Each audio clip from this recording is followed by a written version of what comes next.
we are going to discuss a numerical on a vapor power cycle or Rankine cycle. So you can see a question here. Consider a steam power plant operating on Rankine cycle. Steam enters the turbine at 3 megapascal 350 degrees Celsius and is condensed in condenser at 75 kPa kilopascal. Find efficiency of the cycle. So this is the given question here. We have drawn TS diagram. This is temperature versus entropy diagram. Okay, and this is the diagram, Rankine cycle diagram. This is saturated liquid curve. This is saturated vapor curve. This is the pump work 1 to 2. 2 to 3 is constant pressure line where we are adding heat in boiler. 3 to 4 is expansion of steam in turbine, and 4 to 1 is heat rejection in condenser. So we have 4 equipment here, as you all know. Okay, now see, we are first seeing a state 1 is written here. So what is the most important thing here? We have to find enthalpy at each and every point. If you get enthalpies at each and every point, it's very easy to solve the question. How? Efficiency, you know, 1 minus heat rejected upon heat supplied. What is very heat rejected here? Here Q2 heat rejected. So H4 minus H1 is amount of heat rejected, and H3 minus H2 is amount of heat supplied. Directly you can get efficiency. Or work done by turbine minus work done by pump upon heat supplied. What is the work done by turbine? H3 minus H4 minus time H2 minus H1. Work done by pump. You know we are giving work input to a pump, so it's negative. Upon heat supplied is H3 minus H2. So in any case, either of the both formulas you can use, and in both you need all the efficiencies. Am I clear? So see, state 1 is written here. This is your state 1. Okay, so what is pressure given? 75 kPa. So P1 equal to P4. This is condenser, and P1 is 75 kilopascal. So if you see this point, one point, this is the inlet of pump. So this point lies on saturated liquid line. Okay, so H1 is equal to HF. Any property on saturated liquid line is shown by subscript F. So we want to find the efficiency, enthalpy at point 1. So HF at 75 kPa is equal to 384.44 kilojoule per kg. If you open steam table and if you see saturated liquid table, then you will get directly this value.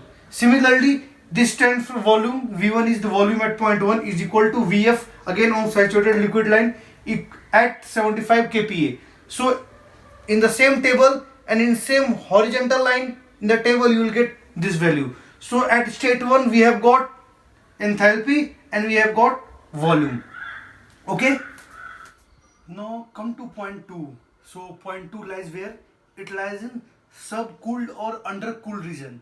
So there is a difference between saturated liquid and subcooled or undercooled region. Okay, so point 2, this line I have drawn here, you can see point 1 to point 2, and arrow is, see here is point 1, here is point 2, and I am showing inward arrow because you are doing work on the pump.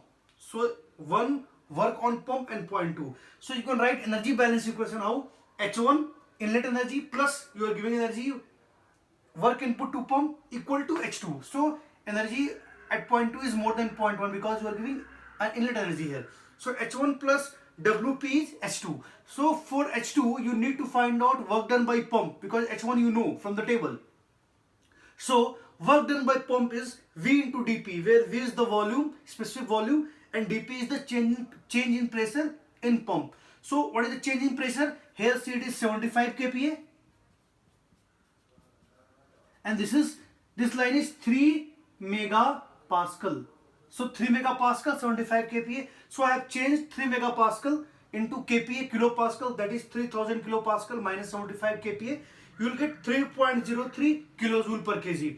After that, use this equation here, H1 plus WP equal to H2, and you will be getting H2 as 387.47 kilojoule per kg. Now state 3. So you can see state 3 is the inlet of turbine, and you can see this lies in superheated region.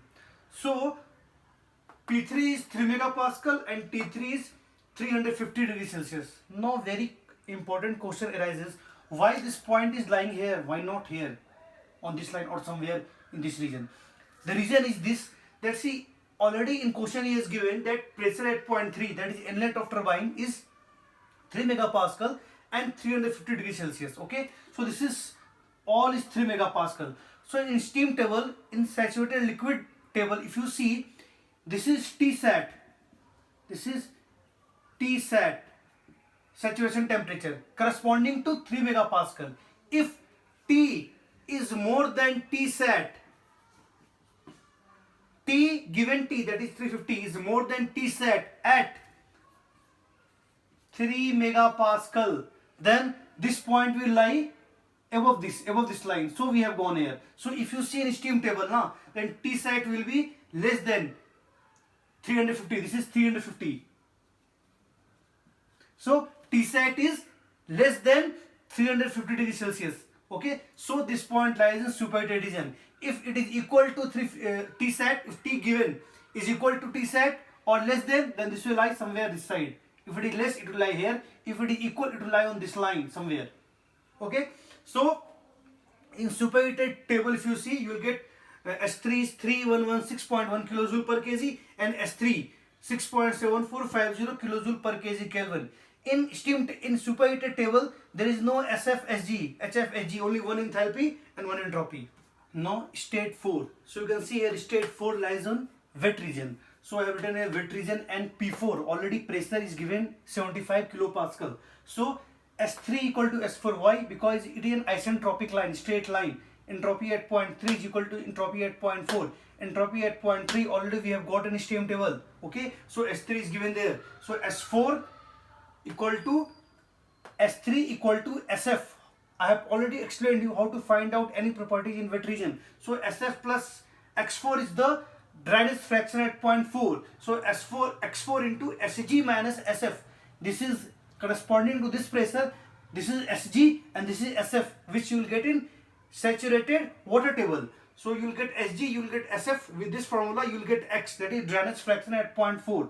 And similarly, what is the entropy at point 4? What is the enthalpy at point 4? That is H4 equal to HF plus X into Hg minus HF. So in steam table, you will get at 75 kPa HF corresponding to this Hg, and you will write here X already we have found, we will get H4. So with H4 we have got enthalpies at all the 4 points, 1, 2, 3 and 4. Now we have got enthalpies at each and every point. So now Q1, what is Q1? Q1 is heat supplied from point 2 to point 3. So Q1 is H3 minus H2. So H3 we have got 3116.1 kilojoule per kg and H2 is 387.47 kilojoule per kg. So we will get 2728.6 kilojoule per kg. Similarly, this is the heat rejection line 421. So Q2 is H4 minus H1. So H4 minus H1 is 2018.6 kilojoule per kg, and efficiency is 1 minus heat rejection by heat supplied. So 1 minus 2018.6 upon 2728.6, which is 0.6 or 26%. You can use formula this also, that work done by turbine minus pump upon Q1. Okay, what is turbine work? H3 minus H4 minus time H2 minus H1 upon H3 minus H2. You will get same thing, 0.6, 0.26 or 26%.